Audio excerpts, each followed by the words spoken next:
A Tennessee cold case from 2004 was finally solved, but the arrest shocked an entire community. 21-year-old Jonia Berry was a bright graduate student at the University of Tennessee when an intruder attacked her Knoxville apartment that December night. Her roommate survived the brutal assault. Jonia did not.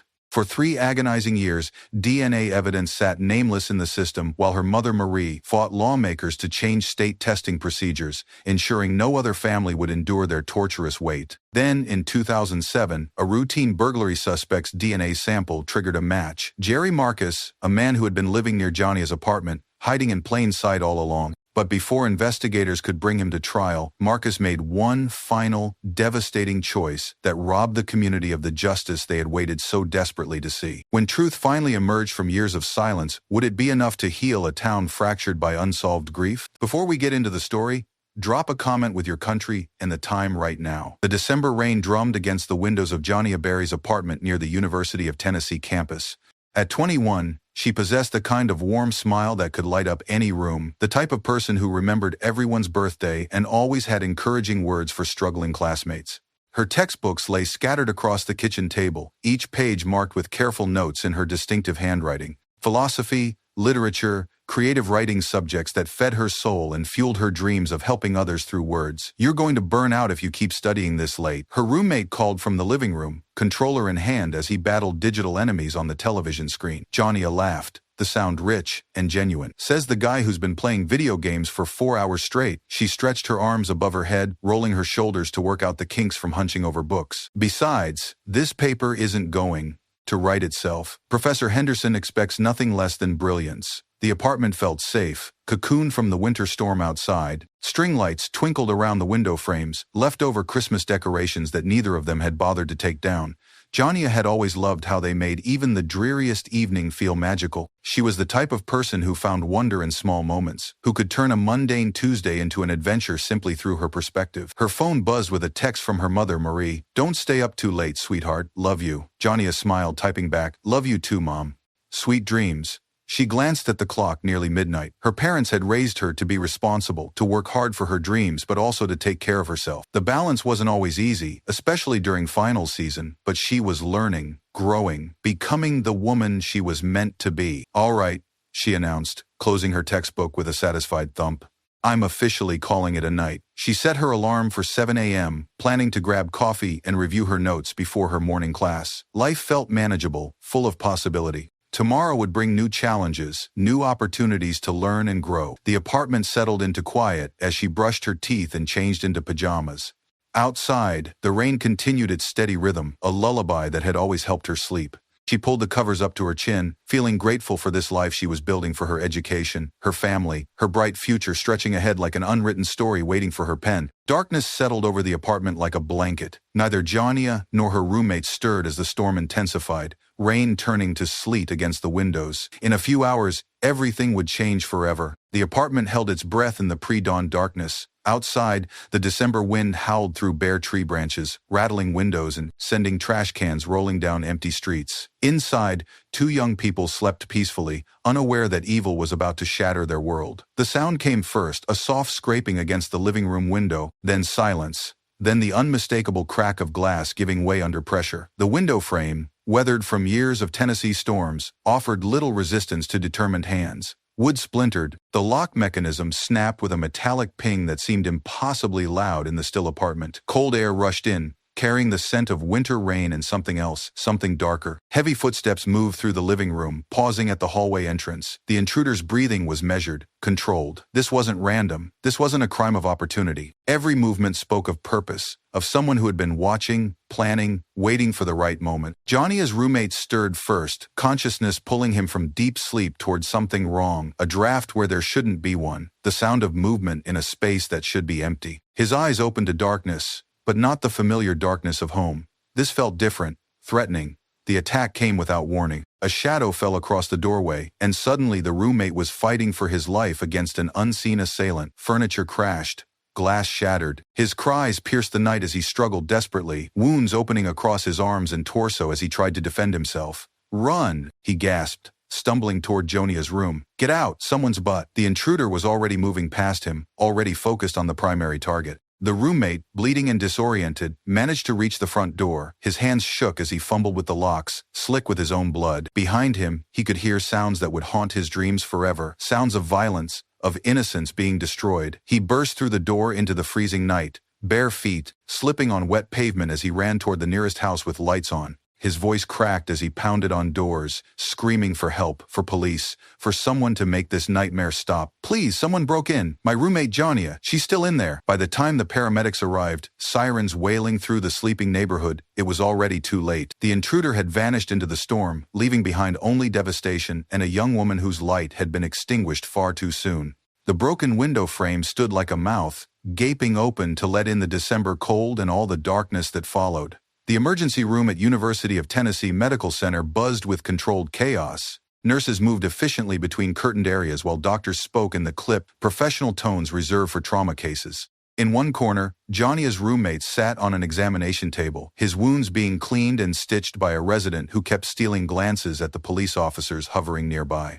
Detective Sarah Chen from the Knox County Sheriff's Office pulled out her notebook, its pages already damp from the rain that had followed her inside. She'd been a detective for 8 years, long enough to recognize when a case would keep her awake at night. The roommate's hands shook as he gave his statement, eyes darting toward the door, as if expecting the attacker to return. I never saw his face, he repeated for the third time. It was too dark. He just came out of nowhere. Detective Chen nodded patiently. Trauma played tricks with memory. Details would come back in fragments over the next few days, if they came back at all. She'd seen it countless times before, the way the mind protected itself by blurring the edges of horror. At the crime scene, investigators moved methodically through the apartment, their cameras flashing like lightning against the darkness. Every surface was a potential clue, every disturbed object a piece of the puzzle. The broken window frame told its story of forced entry, but it was what they found in Jonia's bedroom that would prove most crucial. Under her fingernails, the medical examiner discovered skin cells and blood evidence that Johnia had fought back against her attacker. The DNA collection kit was handled with reverence, its small vials containing what might be the key to catching a killer. Forensic technicians knew they held something precious, genetic evidence that could speak for a victim who no longer could. This is good, Detective Chen murmured to her partner as they watched the evidence being cataloged. DNA doesn't lie. When we find him, and we will find him, this will put him away forever. The crime scene photographer documented everything. The overturned furniture, the broken glass, the dark stains on the bedroom carpet. Each image would be studied and restudied in the days to come, investigators searching for any detail that might have been missed in the initial sweep. Back at the hospital, the roommate's statement was complete. As officers prepared to drive him to a friend's house, he couldn't return to the apartment, not yet. Detective Chen placed a gentle hand on his shoulder. We're going to catch whoever did this, she promised. Jonia is going to get justice. The DNA evidence made its way to the Tennessee Bureau of Investigation laboratory, where analysts would process it alongside hundreds of other samples. For now, it was simply another kid in a long queue, waiting for science to unlock its secrets and give voice to the dead. Word spread across the University of Tennessee campus like wildfire. By noon, everyone knew. By evening, they gathered. The vigil began at dusk in the campus quad, students and faculty arriving in small clusters that gradually merged into a sea of faces illuminated by candlelight. Someone had brought a microphone and a small speaker, their voice carrying across the crowd as they shared memories of Jonia, her infectious laughter, her willingness to help with difficult coursework, the way she could make anyone feel heard and valued. She was supposed to graduate this spring, whispered a girl from Johnia's creative writing class, tears streaming down her face. She had so many plans. She wanted to teach, to write books that would help kids who felt different or lost. The local news crews arrived as the crowd swelled past 500 people. Reporters spoke in hushed tones to their cameras, framing their shots to capture both the emotional gravity of the moment and the sheer number of people whose lives Jonia had touched. The story would lead the 11 o'clock news, spreading beyond campus to reach parents across East Tennessee, who would go home and double-check their locks. Professor Henderson stood near the makeshift memorial, watching her former students' classmates place flowers and handwritten notes beside a framed photograph of Jonia's bright smile.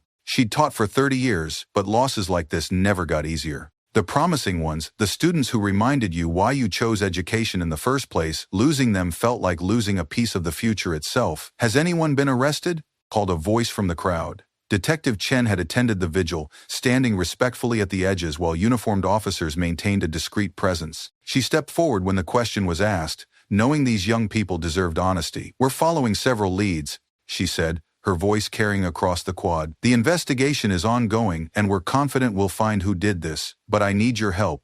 If anyone saw anything unusual around Jonia's apartment building in the past few weeks, strange cars, people who seemed out of place, anything at all, please contact us." The crowd murmured among themselves, friends, comparing notes about what they might have seen. Fear had settled over campus like a fog. Students who usually walked alone after evening classes now traveled in groups. Parents called more frequently, their voices tight with worry that had never existed before.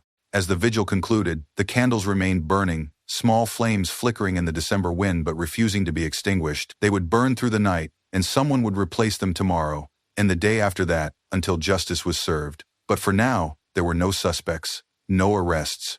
Only a community united in grief and a promise that Jonia Berry would not be forgotten. The Berry family home sat in silence, Christmas lights dimmed to a gentle glow that seemed inappropriate for the magnitude of their loss. Marie Berry moved through rooms that felt too empty, too quiet, touching surfaces that would never again know her daughter's presence. The kitchen table where Jonia had done homework throughout high school now held sympathy cards and casserole dishes brought by neighbors who didn't know what else to do. Travis Berry found his mother in Jonia's bedroom, sitting on the edge of the bed with a photo album spread across her lap. The high school graduation picture showed Jonia in her cap and gown, eyes bright with anticipation for all the adventures college would bring.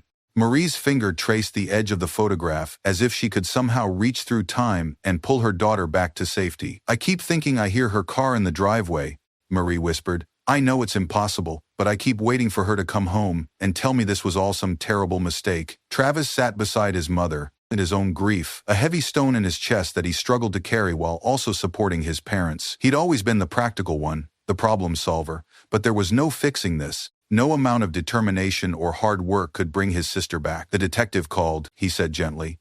"They're processing the DNA evidence. She said it might take a few weeks, but they're confident it will lead somewhere." Marie closed the photo album and held it against her chest. "Your sister fought back. That's what they told me. Even at the end, she fought." Her voice broke on the word fought, and Travis wrapped his arms around his mother as sobs shook her entire body. The house filled with the sounds of grief, raw, unfiltered pain that seemed to echo off the walls. Friends and family had been coming and going for days, bringing food and flowers and awkward words of comfort, but the core ache remained untouchable. Nothing could fill the Jonia-shaped hole in their lives. "She was going to change the world," Marie said when the tears finally subsided. "She had so much love to give, so many people she wanted to help, and someone just took that away. Took all of it away." Outside, snow began to fall, dusting the memorial flowers that neighbors had placed along their front walkway. Each flake seemed to carry the weight of loss, of dreams interrupted and futures canceled. But in the growing darkness, Marie made a promise that would sustain her through the difficult years ahead. "We won't let them forget you, sweetheart," she whispered to the photograph. "And we won't stop fighting until whoever did this pays for what they took from us." The Knox County Sheriff's Office hummed with activity as detectives worked the Berry case around the clock. A large whiteboard dominated one wall of the investigation room, covered in photographs, timeline notes, and red string connecting potential leads. Detective Chen stood before it like a general planning battle strategy, marker in hand, as she updated the latest developments. Neighborhood canvas turned up 3 residents who saw an unfamiliar car parked on the street 2 nights before the attack, she announced to her team. "Dark sedan, possibly blue or black, license plate obscured. Could be our guy scouting the location." Detective Morrison, Chen's partner for the past 4 years, looked up from a stack of interview transcripts. "What about the roommate's story? Any inconsistencies?" "He's clean. Polygraph came back truthful, and his injuries are consistent with trying to fight off an attacker. Plus, he was genuinely trying to help Jonia when the assault occurred." Chen added another note to the timeline. "The attacker specifically targeted her room, which suggests this wasn't random." The whiteboard told a story of methodical investigation, witness statements organized by date, photographs of evidence arranged by relevance, a growing list of persons of interest that investigators were working through one by one. Each potential suspect received full attention, background checks, alibi verification, DNA samples when possible. "What about the university angle?" asked Detective Williams, the newest member of their team. "Any students or faculty with concerning behavior patterns?" Chen flipped through her notes. "We've interviewed 12 professors and 43 classmates. Jonia was universally well-liked. No romantic disputes, no academic conflicts, no indication she felt threatened by anyone in her daily life. The investigation had consumed their lives for 2 weeks. Chen found herself waking up at 3 a.m. with new theories, driving past the crime scene on weekends to see if anything had been missed, The DNA evidence sat at the state lab, awaiting processing alongside samples from dozens of other cases across Tennessee. The DNA will crack this, Morrison said with the confidence of someone who had solved cases through forensic evidence before. When it comes back, we'll have our man. But for now, they had questions without answers, leads that fizzled into dead ends, and a growing sense that they were fighting an invisible enemy. Each morning brought new tips from the public, most well-intentioned but ultimately useless, some clearly from attention seekers drawn to the media coverage. By evening, the whiteboard remained unchanged. 3 weeks into the investigation, they had physical evidence but no match, witnesses but no clear suspect, and a grieving family asking when justice would come. Chen stared at Johnia's photograph pinned to the center of the board, that bright smile that had been silenced forever, and renewed her vow to find answers. The press conference was scheduled for 2 p.m. outside the Knox County Sheriff's Office, giving local news crews time to set up their equipment and gather the growing crowd of community members who demanded updates. Marie Berry stood beside Detective Chen, her hands trembling slightly as she clutched a prepared statement that had taken her 3 days to write. "We're announcing a reward fund for information leading to the arrest and conviction of Johnia's killer," Detective Chen announced to the assembled media. The Berry family, along with generous donations from the community, has raised $50,000. The reward flyer had been printed that morning. Johnia's graduation photo centered above bold text, promising cash for credible tips. Within hours, copies would be posted in shop windows, taped to telephone poles, and distributed at every business and gathering place within a 50-mile radius of Knoxville. Marie stepped forward to the microphone, her voice steady despite the cameras and crowd. "My daughter was a light in this world. She had plans to help children, to write books that would make a difference in young lives. Someone took that away from her, and from all of us who loved her." The assembled crowd, students, neighbors, strangers moved by the case, listened in respectful silence as Marie continued. "I'm asking anyone who knows anything, anyone who saw something unusual, anyone with information that might help bring Jonia's killer to justice, please come forward.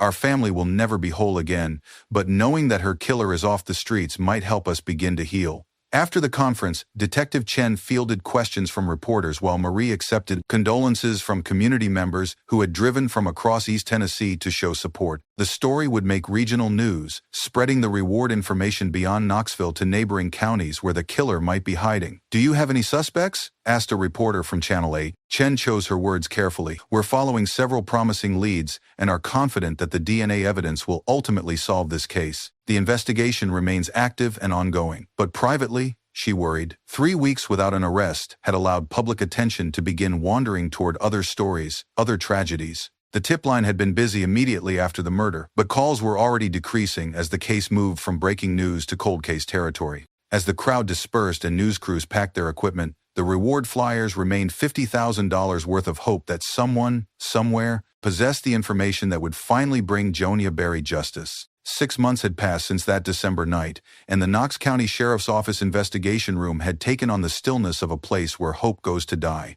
The whiteboard remained covered with photographs and notes, but dust had begun to settle on its surface. Detective Chen still arrived every morning and reviewed the case file, but the leads had evaporated one by one, leaving behind only frustration and unanswered questions. The DNA evidence sat in its labeled container at the Tennessee Bureau of Investigation Laboratory, processed and entered into the state database but matching no known profiles. Without a suspect to compare it against, the genetic material was simply data waiting for purpose, a scientific voice that could speak for Johnia if only they could find the right person to point it toward. "Anything new?" Detective Morrison asked, though he already knew the answer from the expression on his partner's face. Chen shook her head, closing the case file with a sigh that seemed to echo through the empty room. "Same dead ends, same lack of witnesses, same DNA profile that doesn't match anyone in the system." The reward money remained unclaimed. The tip line still received occasional calls, but most came from psychics claiming supernatural insights or attention seekers convinced they could solve the case through internet research. The legitimate leads had been exhausted weeks ago,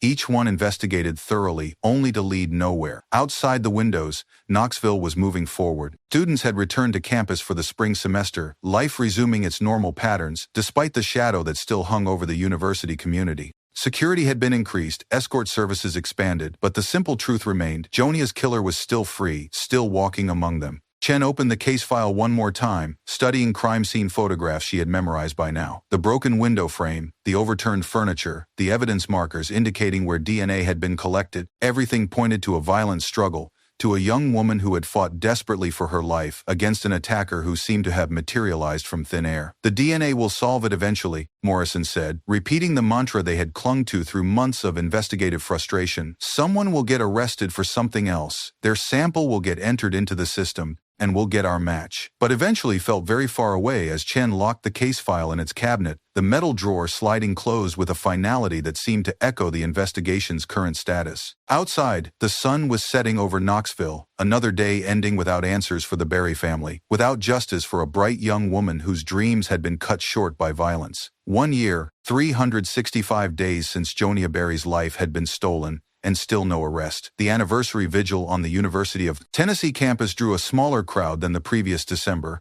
though the faces that gathered were no less determined to keep her memory alive. Marie Berry stood in the same spot where she had spoken 12 months earlier, surrounded by friends who had maintained their support through the long season of waiting. The memorial candles flickered in the winter wind, their flames smaller but still burning despite the passage of time and the community's gradually returning attention to daily concern. "A year ago, we promised Jonia that we wouldn't forget," Marie said to the assembled group of perhaps 100 people, students, faculty, neighbors, strangers, whose lives had been touched by the tragedy. "Tonight, I want you to know that promise still stands. Her case may be cold, but our hearts are not." The crowd included some new faces, friends Jonia had made during her time at university who were now graduating seniors themselves, preparing for the futures she would never see. They spoke of dreams deferred, of conversations cut short, of a presence that continued to influence their lives even in absence. Detective Chen attended the vigil as she had the year before, standing respectfully at the edges while the community processed its grief. The investigation remained officially active, but resources had necessarily shifted toward newer cases, fresher leads, crimes with better prospects for resolution. The Berry case file still sat in her desk drawer, reviewed weekly but yielding no new insights. "Any updates from the police?" someone called from the crowd. Chen stepped forward,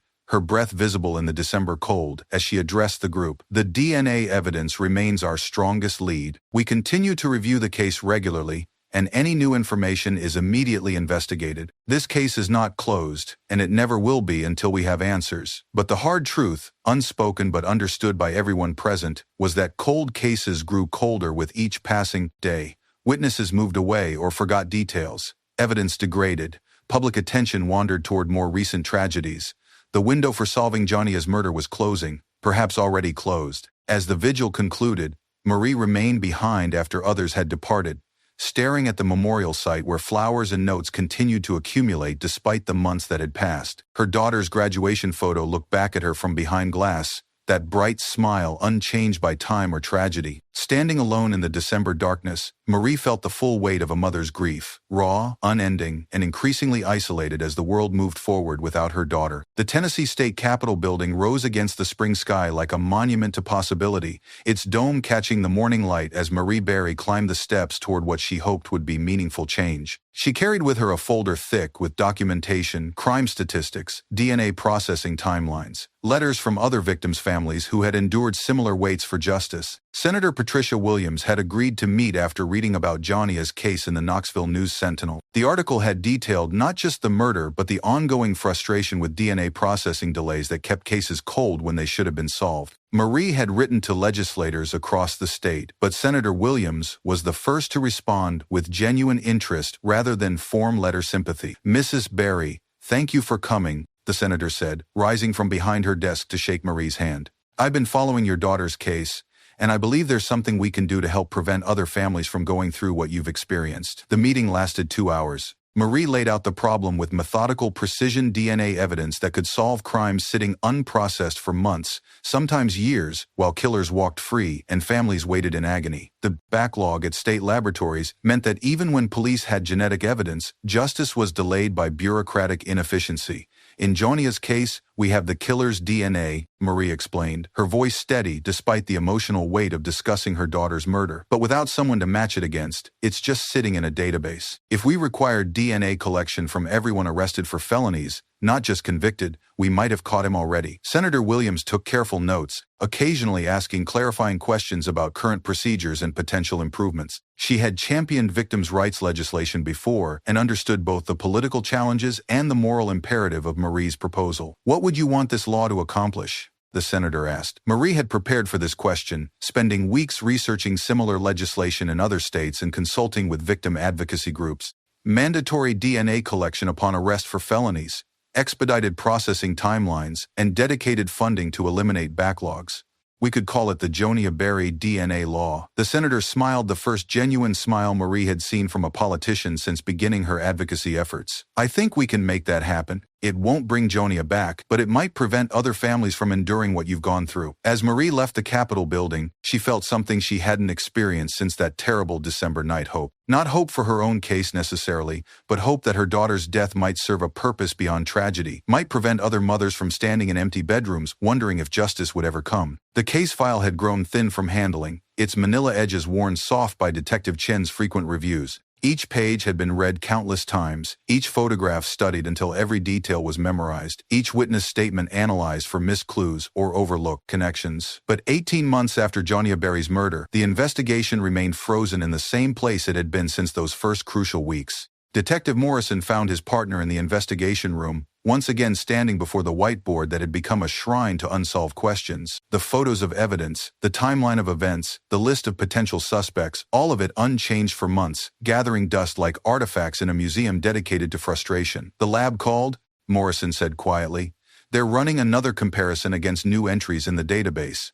Nothing so far, but they'll keep checking. Chen nodded without turning around, her attention fixed on Jonia's graduation photo pinned at the center of the board. That bright, hopeful face had haunted her dreams for over a year now, appearing whenever she closed her eyes as a reminder of justice delayed. The DNA evidence remained their only concrete lead, but without a match, it was simply scientific data waiting for purpose. Her mother calls every 2 weeks, Chen said. Always on Friday afternoons, always asks the same questions, always hopes this will be the call when I tell her we've made an arrest. The burden of unsolved cases weighed heavily on both detectives. They had closed other murders during the months since Jonia's death, brought closure to families whose loved ones had been stolen by violence. But those successes felt hollow when measured against the one case that continued to mock their efforts, the one victim whose killer remained free. Morrison approached the evidence boxes stacked neatly on the table, each one labeled and cataloged but containing nothing that pointed toward resolution. The roommate's testimony hasn't changed. The crime scene evidence hasn't revealed any new insights. The neighborhood canvas turned up nothing actionable. And the DNA sits in the system, waiting for a match that may never come, Chen finished. They had been through this conversation dozens of times, but it helped to voice their frustration, to acknowledge the limits of their abilities when faced with a killer who had seemingly vanished without a trace. Outside the investigation room, the sheriff's office continued its daily work. New cases arriving, old ones moving toward trial, the machinery of law enforcement grinding forward despite the obstacles that stopped some investigations cold. But in this room, time had stopped on a December night in 2004, frozen in the moment when evil had entered a young woman's apartment and changed everything forever. The empty chair at the Thanksgiving table spoke louder than any conversation. Marie Berry had set 5 places out of habit before remembering that only 4 would be filled, that Jonia's laugh would not ring through the dining room this year or any year to come. The correction, removing 1 plate, 1 set of silverware, 1 napkin, felt like a small death all over again. Travis sat beside his father, both men struggling with grief that had no outlet, no acceptable expression in a society that expected mourning to follow predictable timelines and reach convenient conclusions. Nearly 2 years had passed since the murder, and well-meaning friends had begun to suggest it was time to move on or find closure, as if justice were optional and healing could occur without resolution. I saw Detective Chen at the grocery store last week, Travis said, passing the sweet potatoes around the diminished table. She said they're still running DNA comparisons every time new samples come into the system. Marie nodded, though hope had become a more fragile thing than it had been in those first desperate months after losing Jonia. The investigation remained officially active, but she understood the reality of police work. New crimes demanded attention, fresh cases offered better prospects for resolution, and cold cases like her daughter's moved further down the priority list with each passing day. The law should pass next year, she said, referring to the legislation Senator Williams had been shepherding through committee. Jonia's law. It won't help us, but it might help other families. The conversation lapsed into silence as each family member wrestled with private thoughts of loss and memory. Jonia's presence felt both immediate and impossibly distant, her absence a hole that seemed to grow larger rather than smaller as time passed. Her dreams of teaching, of writing, of making a difference in the world, all of it had been reduced to photographs and memories that would never grow beyond the moment of her death. After dinner, Marie performed the ritual that had become sacred to her, lighting a candle beside Jonia's photograph and sitting in quiet communion with her daughter's memory. The flame flickered but held steady, a small light against the darkness of unanswered questions and delayed justice. "We're still fighting for you, sweetheart," she whispered to the photograph. "We haven't given up, and we never will." Outside, November rain drummed against the windows, and another holiday passed without the resolution that might have made gratitude possible. But the candle burned on through the night, a symbol of love that transcended death and determination that transcended time. The signing ceremony in the Tennessee State Capitol Rotunda drew media attention from across the state, cameras capturing the moment when personal tragedy transformed into public policy. Marie Berry stood beside Governor Phil Bredesen as he signed the Jonia Berry DNA Law into effect, her daughter's name now permanently etched into Tennessee legal code. This legislation represents a victory for victims' families and for justice itself, the governor announced to the assembled crowd of lawmakers, advocates, and reporters. By requiring DNA collection upon arrest for felonies and mandating expedited processing, we're ensuring that crucial evidence won't sit in backlogs while killers walk free. Marie had spent 3 years building support for the law, meeting with legislators, testifying before committees, and building coalitions with other victims' families who had experienced similar frustrations with DNA processing delays. The journey from personal grief to legislative achievement had been exhausting, but it had given her purpose during the darkest period of her life. Senator Williams introduced Marie to speak, and she approached the microphone with the same determination that had carried her through countless meetings and presentations. "My daughter Jonia was murdered in December 2004, she began, her voice steady and clear. "Her killer left DNA evidence at the crime scene, but we still don't know who he is because his sample isn't in the system." The crowd listened in respectful silence as Marie explained how the new law would expand DNA collection requirements and reduce processing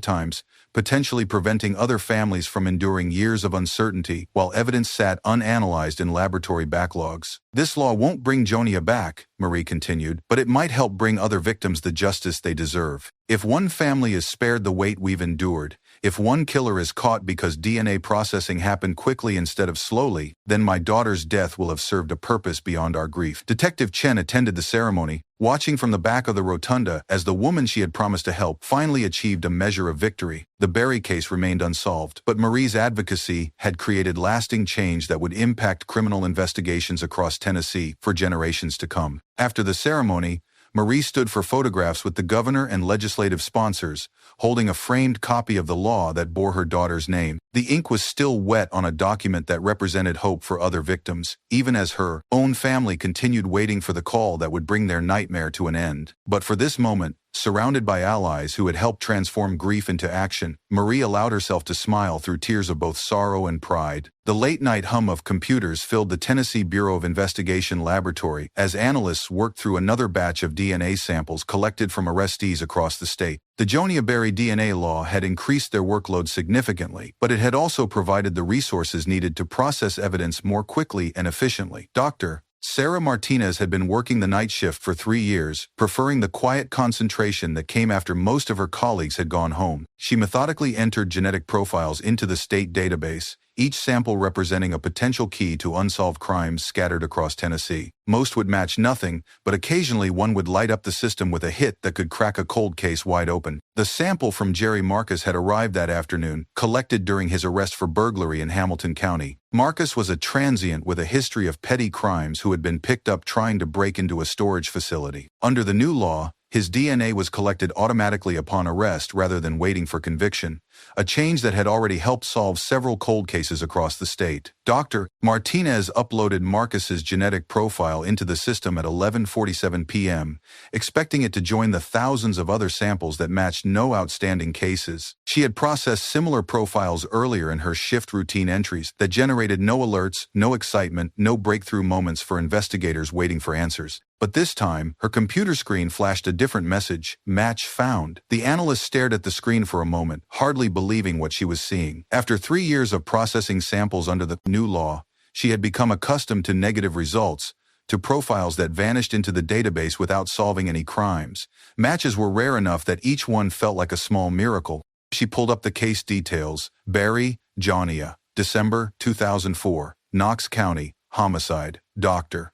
Martinez had heard about the Berry case. Everyone in Tennessee law enforcement knew about the murdered student whose mother had fought for the DNA law that now governed their work. The irony was almost too perfect to believe. The first major cold case to be solved under legislation bearing the victim's name was the victim's own murder. She reached for her phone to call Detective Chen, knowing that somewhere in Knoxville, investigators were about to receive the news they had waited nearly 3 years to hear. Justice had been delayed, but it had not been denied.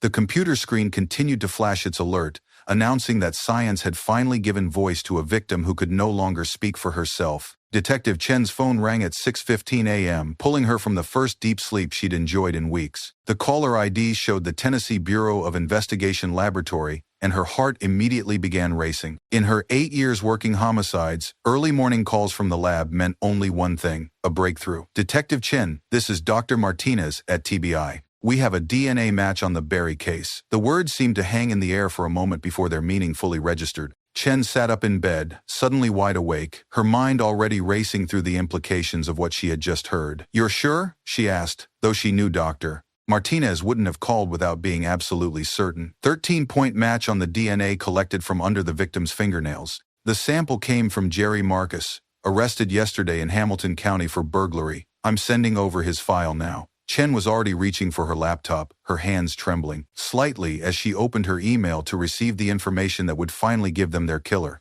Jerry Marcus, the name meant nothing to her, but within hours it would become the most important name in the Berry investigation.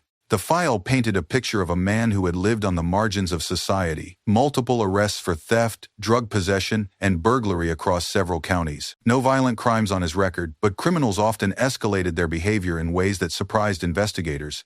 More importantly, the file included an address history that made Chen's breath catch in her throat. From November 2004 through January 2005, Jerry Marcus had lived in an apartment complex less than half a mile from Jonia Berry's residence. He had been right there, in the neighborhood, during the weeks leading up to the murder. He had been hiding in plain sight while investigators searched desperately for leads. Chen called Detective Morrison, her voice tight with excitement and barely contained rage. "We got him. We finally got the bastard who killed Jonia Berry." By 8 a.m., a team of investigators was reviewing Marcus's complete criminal history, mapping his movements during December 2004, and preparing for the confrontation they had imagined countless times over the past 3 years. The DNA evidence was ironclad. There would be no dispute about his guilt, no lengthy trial questioning whether they had the right man. But first, they had to find him and take him into custody before he realized that his past had finally caught up with him. After nearly 3 years of waiting, justice for Jonia Berry was about to move very quickly. The apartment complex where Jerry Marcus had been living was a collection of weathered buildings that had seen better decades, the kind of place where people paid weekly rent in cash and asked no questions about their neighbor's business. Detective Chen surveyed the location from her unmarked car, noting the multiple exit routes and the thick woods that bordered the property's eastern edge. Marcus's criminal record painted the picture of a man who had never quite learned to live within society's boundaries, but had also never crossed the line into serious violence, at least not in ways that had previously brought him to police attention. The investigators had spent 2 days reviewing his background, tracing his movements, and building a comprehensive profile of someone who had managed to hide his most terrible crime behind a facade of petty criminality. "Building 4, apartment 12, Morrison said, checking his notes one final time. "Landlord confirmed he's been living there for 6 months, keeps to himself, pays his rent on time." Chen studied the building through binoculars, looking for any sign of movement behind the windows of Marcus's unit. They had no way of knowing whether he was aware that his DNA had been entered into the system, whether he understood that his arrest for burglary had finally connected him to a crime he had committed nearly 3 years earlier. "Remember, we don't know how he'll react when we confront him with the evidence," Chen reminded her team. "He's managed to keep this secret for years. He might be desperate enough to run or fight rather than accept arrest." The apartment building was typical for the area: concrete block construction, external staircases, parking spaces marked with fading yellow paint. Marcus drove a 20-year-old Honda that sat in spot 47, its license plate matching the registration information they had obtained from the Department of Motor Vehicles. At 10:30 a.m., Chen knocked on the door of apartment 12, while Morrison and two other officers positioned themselves at the rear of the building in case Marcus attempted to flee. The sound echoed through the morning quiet, followed by footsteps approaching from inside. Jerry Marcus opened the door wearing a stained t-shirt and jeans, his hair unwashed and his eyes holding the wary expression of someone who had spent years expecting trouble to find him. He was smaller than Chen had imagined, unremarkable in the way that allowed predators to blend into society without drawing attention. "Jerry Marcus?" Chen said, showing her badge. "Knox County Sheriff's Office. We need to talk to you about an incident that occurred in December 2004. The Knox County Sheriff's Office interview room was designed to make suspects uncomfortable. Harsh fluorescent lighting, bare walls, a metal table bolted to the floor, and cameras recording every word and gesture. Jerry Marcus sat across from Detectives Chen and Morrison, his hands clasped tightly in his lap, his eyes darting between the officers and the door as if calculating escape routes that didn't exist.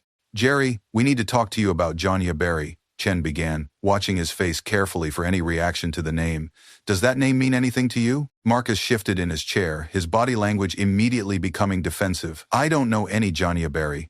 I never heard that name before in my life." But Chen had been interviewing suspects for nearly a decade, and she could read the subtle signs of deception. The way Marcus's eyes moved up and to the right when he spoke, the slight tremor in his voice, the way his hands had unconsciously moved to his throat as if protecting himself from invisible threats. "She was a student at the University of Tennessee," Morrison continued. 21 years old. "She was murdered in her apartment in December 2004. Ring any bells?" "I told you, I don't know nothing about any murder. I was arrested for burglary, not for killing nobody." Marcus's grammar deteriorated under stress, his careful facade beginning to crack under the pressure of questions he had perhaps always known would eventually come. Chen opened a file folder and placed a photograph of Jonia on the table between them, her bright graduation portrait, the image that had stared back at investigators from the evidence board for nearly 3 years. Marcus glanced at the photo, and for just a moment, something flickered across his face before he looked away. "She was found in her bedroom," Chen said quietly. "She had DNA under her fingernails from fighting with her attacker. DNA that we've now matched to a sample taken from you 3 days ago." The room fell silent except for the hum of air conditioning and the almost inaudible whir of recording equipment.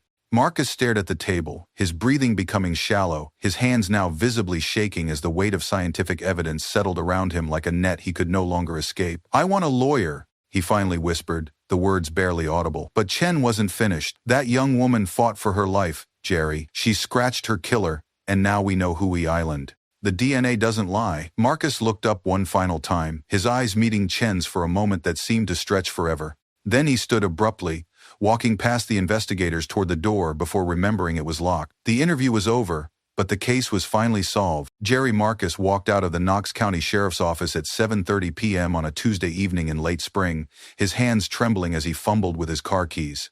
The DNA evidence against him was overwhelming. Investigators had made that clear during 3 hours of questioning, but he had not been formally charged. Not yet. The district attorney wanted to review the evidence, prepare the strongest possible case, ensure that when they moved against him, the charges would stick. But Marcus understood that his freedom was measured in hours, not days. By tomorrow morning, or the day after at the latest, they would return with arrest warrants, and his life as he had known it would be over forever. The weight of that knowledge pressed down on him like a physical force, making each breath more difficult than the last. He drove through Knoxville's evening traffic mechanically, his mind replaying the interview over and over, searching for some escape from the trap that science had finally closed around him. The DNA evidence was irrefutable. He had left genetic material under Jonia Berry's fingernails when she fought desperately for her life, and now that microscopic testimony would send him to prison forever. The apartment complex where he lived looked different somehow, as if the knowledge of his impending arrest had changed the very nature of the space. He climbed the external staircase to apartment 12, his legs heavy with exhaustion and despair, his hands shaking so violently that it took 3 attempts to unlock his door. Inside, the sparse furnishings and few possessions that comprised his life seemed suddenly meaningless. The television he had stolen from a storage unit, the microwave purchased with money from pawned jewelry, the bed where he had slept peacefully for months while investigators searched desperately for Jonia's killer, all of it was about to be seized as evidence, cataloged and stored while he faced trial for first-degree murder. Marcus sat on the edge of his bed and stared at his reflection in the bedroom mirror, seeing not the man he had imagined himself to be, but the killer he had always been. For nearly 3 years, he had managed to convince himself that the December night in 2004 had been an aberration, a moment of violence that didn't define his true nature. But the DNA evidence had stripped away that comfortable self-deception, revealing the truth that had been hiding in plain sight. He opened the top drawer of his dresser and stared at the contents for a long moment, his mind moving toward a solution and dated the previous evening, shortly after he had returned from the sheriff's office interview. Morrison arrived 30 minutes later, his expression grim as he reviewed the preliminary crime scene report. DNA evidence confirmed at the lab this morning. 13-point match. We definitely had our man. The irony was devastating. After 3 years of searching for Marcus, they had finally found him only to lose him again within 24 hours. The case was solved but not resolved, closed but not completed. Justice had been served in the technical sense, but the emotional justice that families needed could only come through trials and verdicts and the public acknowledgement of guilt. Have you called the Berry family yet? Morrison asked. Chen shook her head. I wanted to review everything first, make sure we understood exactly what happened. Marie Berry has waited 3 years for news about her daughter's case. She deserves to get the complete story. The complete story was complicated and unsatisfying. They had scientific proof that Jerry Marcus had killed Jonia Berry. They had physical evidence that would have supported a first-degree murder conviction. They had witnesses who could place him in the neighborhood during the relevant time period. But they would never have the trial that would officially declare his guilt, never have the moment when a jury foreman would stand and pronounce the word guilty that might help a grieving family begin to heal. Chen picked up her phone to make the call she had imagined making countless times over the past 3 years, but the news she had to deliver was nothing like what she had hoped to share when this moment finally arrived. The Tennessee Bureau of Investigation Crime Laboratory fell silent as Dr. Martinez finished her analysis of the final DNA comparison between Jerry Marcus's sample and the evidence collected from Jonia Berry's murder scene. The scientific process was complete, the results unambiguous, and the case that had haunted investigators for 3 years was officially closed. Conclusive match on all 13 genetic markers, Dr. Martinez announced to the assembled team of investigators, prosecutors, and laboratory personnel. There is no possibility of error. Jerry Marcus was Jonia Berry's killer. Detective Chen stared at the computer screen displaying the genetic profiles side by side, the visual proof of guilt that had come too late to matter for prosecution but would finally bring closure to a family that had waited far too long for answers. The DNA evidence was so strong that no defense attorney could have challenged it, no jury could have doubted it, no judge could have dismissed it. District Attorney Rebecca Martinez, no relation to the lab analyst, reviewed the file one final time before making the official declaration that would close the case. Based on the DNA evidence and Jerry Marcus's suicide, the Knox County District Attorney's Office is officially closing the Jonia Berry murder case. The evidence clearly establishes Marcus's guilt, and while we regret that he will never face trial for his crimes, we are satisfied that justice has been served through scientific proof. The proclamation felt hollow to everyone in the room. Justice in the legal sense had been achieved. They knew with certainty who had killed Jonia and could finally remove her case from the active investigation files. But justice in the emotional sense remained incomplete, denied by Marcus's final act of cowardice that had robbed his victim's family of their day in court. Chen gathered the case files that had consumed so much of her professional life over the past 3 years, stacking them neatly in banker's boxes that would be transferred to the closed case archives. The whiteboard in the investigation room could finally be erased, its photographs and timelines and suspect lists no longer needed. At least the family will know, Morrison said as he helped box up the evidence. After all this time wondering and waiting, they'll finally know who killed their daughter and that he can never hurt anyone else. It wasn't the ending anyone had hoped for, but it was an ending. The DNA evidence had spoken for a victim who could no longer speak for herself, delivering scientific justice even when legal justice had been denied. Jonia Berry's case was closed, her killer identified, and the truth finally revealed after years of silence and uncertainty. The press conference outside the Knox County Sheriff's Office drew media attention from across East Tennessee, reporters and camera crews gathering to hear the resolution of a case that had captivated the region for nearly 3 years. Detective Chen stood beside Sheriff Jimmy Jones, both of them flanked by representatives from the District Attorney's Office and the Tennessee Bureau of Investigation. Ladies and gentlemen, Sheriff Jones began, his voice carrying the weight of an announcement that would finally answer questions that had haunted the community since December 2004. We are here today to announce that the murder of Jonia Berry has been solved. The crowd of reporters leaned forward, cameras clicking and recording equipment capturing every word of the long-awaited news. Behind them, members of the public who had followed the case stood in respectful silence, waiting to learn the identity of the killer who had stolen a young woman's life and terrorized their community. Detective Chen stepped to the microphone, her voice steady despite the emotional complexity of delivering news that was simultaneously triumphant and tragic. Through DNA evidence collected at the crime scene and processed under the Jonia Berry DNA Law, we have identified Jonia's killer as Jerry Marcus, a 34-year-old man who was living in the area at the time of the murder. Questions erupted from the crowd of reporters. Where is Marcus now? When will he be arrested? What was his connection to the victim? Chen held up a hand for quiet before delivering the news that would complicate the community's sense of closure. Jerry Marcus took his own life yesterday evening, shortly after being questioned about the murder. He left behind a note acknowledging his responsibility for Jonia's death. The revelation sent a ripple of shock through the assembled crowd. They had waited 3 years for an arrest, had imagined the satisfaction of seeing justice served in a courtroom,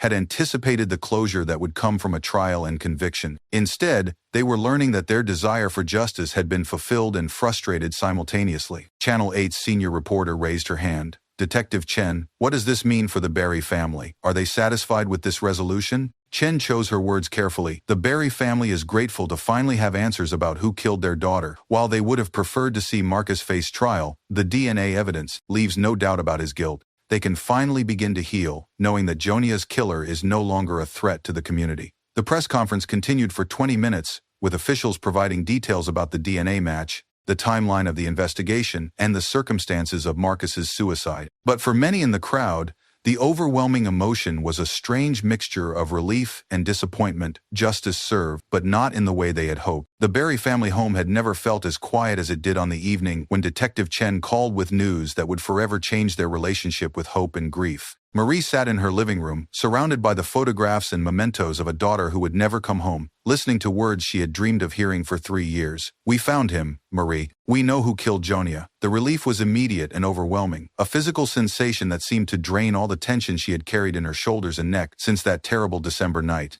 After years of wondering, of imagining faces in crowds, of fearing that her daughter's killer walked free among them, she finally knew the truth. But Detective Chen's next words complicated that relief with a different kind of pain. Jerry Marcus took his own life before we could arrest him. He left a note admitting his guilt. Marie closed her eyes and felt tears. She couldn't name tears of gratitude that the mystery was solved, tears of rage that Marcus had escaped earthly justice, tears of exhaustion from carrying the weight of unsolved grief for so long, tears of sorrow that even this resolution couldn't bring Jonia back. Travis sat beside his mother, his arm around her shoulders as they processed news that felt like both ending and beginning. The case was closed, but their healing was just starting. They would never see Marcus in handcuffs, never watch him face a jury, never hear a judge pronounce sentence for the crime that had shattered their world. At least we know, Travis said quietly. At least we finally know. Marie nodded, though she wasn't sure if knowing was enough. The DNA evidence Detective Chen described was irrefutable. Jerry Marcus had killed her daughter, had broken into Jonia's apartment and ended a life full of promise and possibility. But he had also denied them the closure that came with trials and verdicts,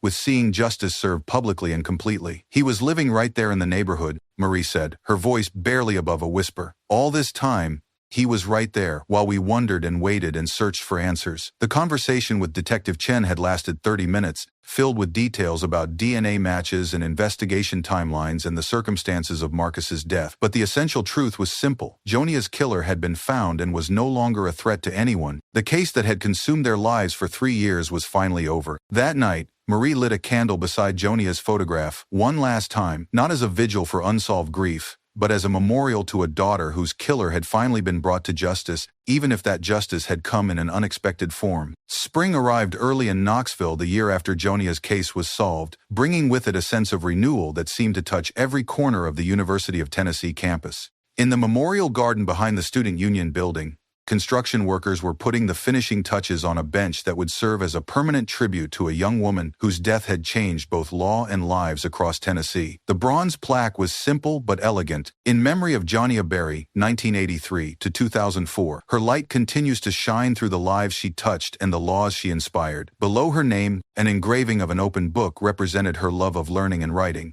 while a small flame symbolized the hope that her legacy would continue to illuminate paths toward justice for other victims. Students gathered for the dedication ceremony on a warm afternoon in April, many of them too young to remember Jonia personally, but old enough to understand the significance of her story. The bench sat beneath a flowering dogwood tree that would bloom each spring as a natural reminder of beauty, persisting despite tragedy, of life continuing even in the shadow of loss. Marie Berry spoke to the assembled crowd, her voice stronger than it had been in years, carrying not just grief but also pride in what her daughter's brief life had accomplished. Johnia wanted to write books that would help children who felt lost or different, she said. She wanted to make a difference in the world, through the law that bears her name and through the lives she touched during her 21 years. She has done exactly that. Professor Henderson, now nearing retirement, placed the first flowers beside the new memorial bench, white roses that Jonia had always loved, their petals bright against the dark bronze of the dedication plaque. Students followed, creating a small garden of remembrance that would be maintained by volunteers throughout the school year. The ceremony concluded with a reading of one of Jonia's poems, discovered in her papers and shared with permission from her family. The words spoke of hope persisting through darkness, of truth eventually emerging from confusion, of love transcending even death, themes that had proven prophetic in the years following her murder. As the crowd dispersed, some students remained on the new bench, talking quietly about their own dreams and plans, their own hopes for making positive differences in the world. The memorial had become exactly what Marie had hoped, not just a marker of loss, but an inspiration for the living to pursue justice, compassion, and the kind of meaningful life that Jonia had always envisioned for herself. Laughter mixed with tears in the warm spring air, and somewhere in that mixture, healing continued. The Tennessee State Capitol building hummed with the business of governance on the spring afternoon when lawmakers gathered to officially recognize the impact of the Jonia Berry DNA Law during its first full year of implementation. Statistics compiled by the Tennessee Bureau of Investigation told a story of scientific justice served more quickly and effectively than ever before in the state's history. In the 12 months since passage of this legislation, we have solved 37 cold cases, including murders, sexual assaults, and other violent crimes, announced TBI Director Mark Gwynn to the assembled legislators and media representatives. Families who had waited years for answers have finally received them, and dangerous criminals have been removed from our communities. Marie Berry sat in the gallery, listening to officials quantify the impact of her advocacy in numbers that represented real people, real families, real victims who had benefited from faster DNA processing and expanded collection requirements. Each solved case was a story like her own, grief transformed into action, tragedy channeled toward positive change. Senator Williams, who had shepherded the legislation through committee and floor votes, presented Marie with a framed resolution honoring her tireless advocacy and the law's remarkable success in its inaugural year. This legislation has proven that sometimes the most meaningful changes come from the most personal pain, the senator said. Marie Berry took her family's tragedy and used it to spare other families similar suffering. The recognition was gratifying, but what moved Marie most was a letter read during the ceremony from a mother in Memphis whose daughter's murder had been solved through DNA evidence processed under the new law. Because of Jonia's law, the letter read, "My daughter's killer was caught within 3 months instead of 3 years. I will never be able to thank the Berry family enough for turning their loss into our hope." After the ceremony, Marie stood on the Capitol steps where she had first met with Senator Williams years earlier, when her idea for legislative change had been nothing more than a grieving mother's desperate attempt to find meaning in senseless loss. The building looked the same, but she felt fundamentally different, no longer just a victim's mother, but an advocate whose work had created lasting change. The drive home to Knoxville took her past familiar landmarks that had witnessed her family's journey from tragedy to resolution to renewal. The university where Jonia had studied, the sheriff's office where Detective Chen had promised justice, the neighborhoods where Marcus had hidden in plain sight while investigators searched desperately for leads. But today, those places seemed less like monuments to loss and more like markers on a path toward healing that had led through darkness towards something resembling light. The pain of losing Jonia would never completely disappear, but the knowledge that her death had served a purpose beyond tragedy made carrying that pain more bearable. The Knoxville Community Church was filled to capacity on the Sunday morning when Pastor Williams delivered his sermon on healing, justice, and the mysterious ways that hope could emerge from even the darkest circumstances. The congregation included familiar faces, neighbors who had brought meals during those first terrible weeks, friends who had attended vigils and press conferences, strangers who had followed Jonia's case and felt connected to her family's journey. Marie Berry sat in the third pew with Travis beside her, listening to words that seemed specifically chosen for their family's experience. The pastor spoke of valleys of shadow, of walking through darkness without losing faith, of trusting that justice would eventually come even when it seemed impossibly delayed. "Sometimes," Pastor Williams said, his voice carrying across the hushed sanctuary, "we receive answers in forms we didn't expect, justice in ways we hadn't imagined, and healing through paths we couldn't have planned. The Berry family's journey reminds us that even in our deepest grief, purpose can emerge. The service included prayers for victims of violence, for families still waiting for resolution, for investigators working to solve cold cases, and for legislators crafting policies that might prevent future tragedies. But it also included prayers of gratitude for DNA scientists whose work gave voice to the dead, for advocates who transformed personal pain into public good, and for communities that refused to forget their lost members.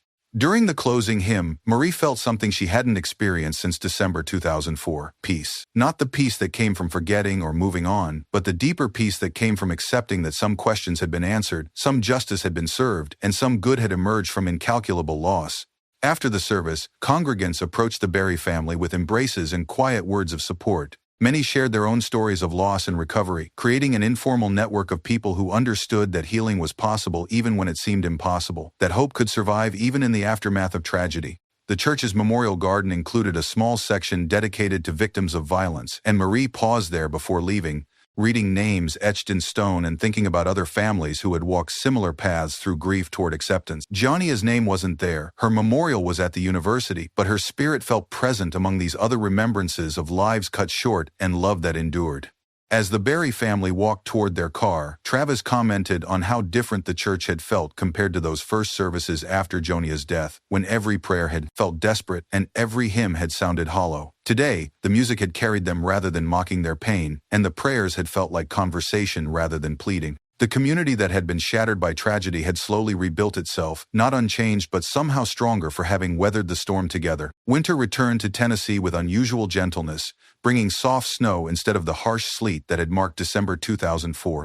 Marie Berry drove through the peaceful landscape toward Mountain View Cemetery, where Jonia's grave sat beneath a dogwood tree that would bloom again when spring returned to the hillside. 3 years had passed since that terrible night, and while the pain of loss remained, it had transformed into something more manageable, grief seasoned with acceptance, sorrow balanced by purpose, emptiness filled partially by the knowledge that Jonia's death had created lasting change. The headstone was simple: Johnia Berry, beloved daughter, sister, student, advocate. Marie knelt beside the grave and arranged fresh flowers, white roses that had always been Jonia's favorite, their petals bright against the snow that dusted the cemetery grounds. She spoke quietly to her daughter, sharing news about the DNA law's continued success, about Detective Chen's promotion to sergeant, about Travis's engagement to his college girlfriend. "The law bearing your name solved its 50th cold case last month," Marie said, her breath visible in the cold air. 50 families have received answers they might never have gotten without your story pushing for change. I think you would be proud of that, sweetheart. The cemetery was peaceful in the afternoon light, with only the sound of wind through bare branches and the distant hum of traffic from the highway below. Marie had made this pilgrimage on the anniversary of Jonia's death each year, but this time felt different, less like visiting a grave and more like visiting a friend.